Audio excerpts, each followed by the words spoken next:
մեր ժողովուրդը հայերի մասին չի խոսքը, ամբողջ ժողովրդի մասին, մինչև այսօր ադամական մեղքի մեջ խրված չի։ Ու չի կարող ձերբազատվի այդ մեղքից։ Շատ հետաքրքիր հարց է ունենք համար ադամական մեղքի մասին։ Նշան ջան, որպեսզի այդ հարցին ճիշտ պատասխանենք, մենք պիտի իմանանք այդ ադամական մեղքը որն է։ Օրինակի համար ադամական մեղք գիտեք ինչ ասել է, երբ որ Ադամը չհնազանդվեց Աստծուն եւ անհնազանդություն արեց եւ դրա չզղջաց եւ դրա հետևանքով Ադամն ու Եվան դուրս արտաքսվեցին դրախտից, ճիշտ է։ Հիմա նայեք, ադամական մեղքը մեր վրա էլ կա, բայց մենք այդպես բան չենք արել, ճիշտ է։ Հիմա տեսեք որն է այդ ադամական մեղքը։ Տեր Հիսուսն ինչ ասա։ Մեղքի վարձը մահն է։ Երբ որ մեղք ես գործում, դա մահվան է գլորում, հա։ Եվ քանի որ իրենք այդ մեղքը գործել էին եւ դրանով չէին կարող ապրել եւ մեռնում էին, Ադամը երբ որ մեղք գործեց երեխեք, մարդկային բնությունը վիրավորվեց, վնասվեց մարդկային բնությունը, դարձավ ապականված։ Ապականված գիտեք ինչ նշանակում, ինչ է նշանակում, ֆրանսերեն չգիտեմ ոնց են ասում։ Հա? Ավրված, բան, corrupted, անգլերեն, հա?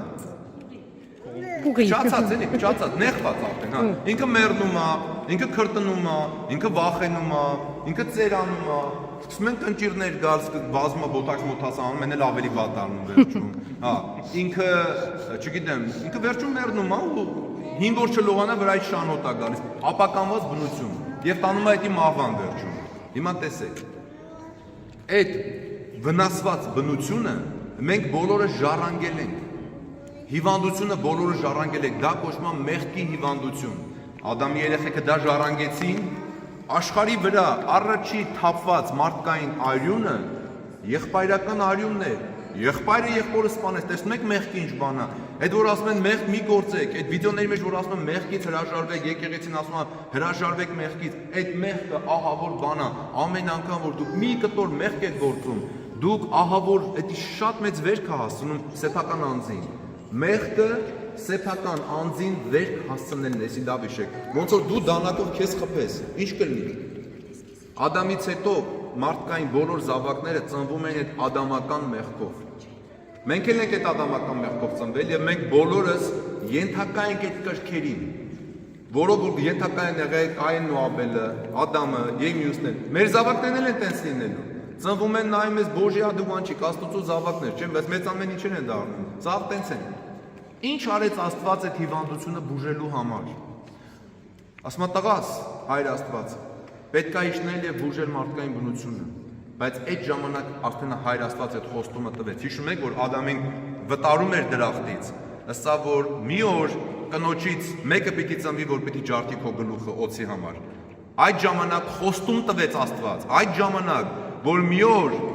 կնոջից, այսինքն Մարիամ Աստվածամորից մեկը պիտի ծնվի Տեր Հիսուս Քրիստոսը, որ պիտի սպանի այդ մարդկային օծի գլուխը այդ չարը։ Աստված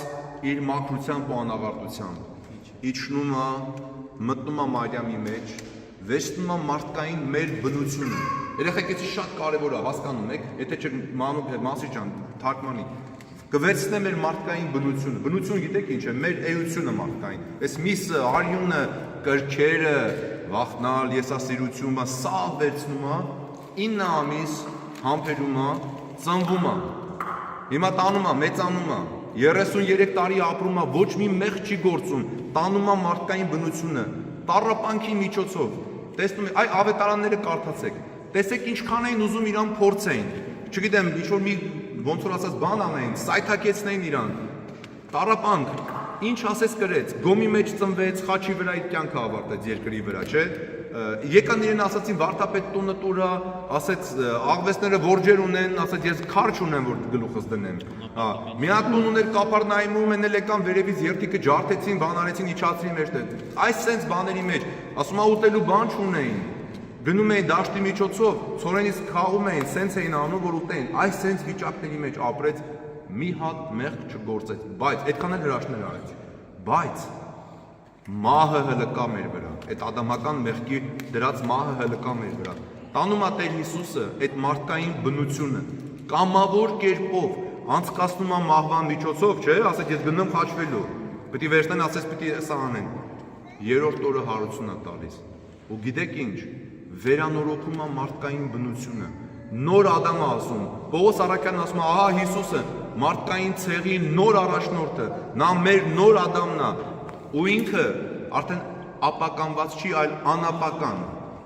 Արդեն անապական է ինքը։ Ապրում է հավիտյան, սենյակի մեջ պատից մտնում է, կարող ասեք հոգի է, չէ, ասում է սոված եմ, հաց ունեք ուտելու, զուտ ա ուտում, բան ա ուտում, հաց ա ուտում։ Ինքը վերանորոգեց մեր բնությունը։ Չկա ոչ մի հիվանդություն, չկա ոչ մի ցավ, չկա ոչ մի արտասուք, չկա ոչ մի տառապան, ու ասում է, ես այս մարմինը տալիս եմ ձեզ, դուք էլ կերեք, որ ես լինեմ ձեր մեջ։ Դա տրվում է ամեն Կիրակի պատարագի ժամանակ, ժողովուրդ, դուք ոնց կարաք պատարագի չգաք։ Այս ձայնագրությունով որ լսում այսքանից հետո դուք ոնց կարաք պատարագի չգաք։ Սա ուտելով մենք հույսն ենք ունենում հավիտենական կյանքի։ Եվ ինքը ասեց, չէ, Հովհաննեսի ավետարանի 6-րդ գլխի մեջ, ով որի մարմինը չուտի, հավիտյան կյանք չի ունենա։ Եթե դուք ուզում եք, որ հավիտյան հարության մեջ ապրեք, եկեք պատարագի, մասնակցեք հավատքով, Սարգսակներ կանչում է, չէ, ասում է, երկյուղիվ եւ հավատով, այսինքն երկյուղացությամբ եւ հավատով, առաջ մատիկ եւ հաղորդեցարով, շատ կարևոր բան է լինում պատարագի ժամանակ։ Այս է ադամական մեղքից ազատվելու ճանապարհը, նշանջան։ Հուսում եմ, էսի օգտակար։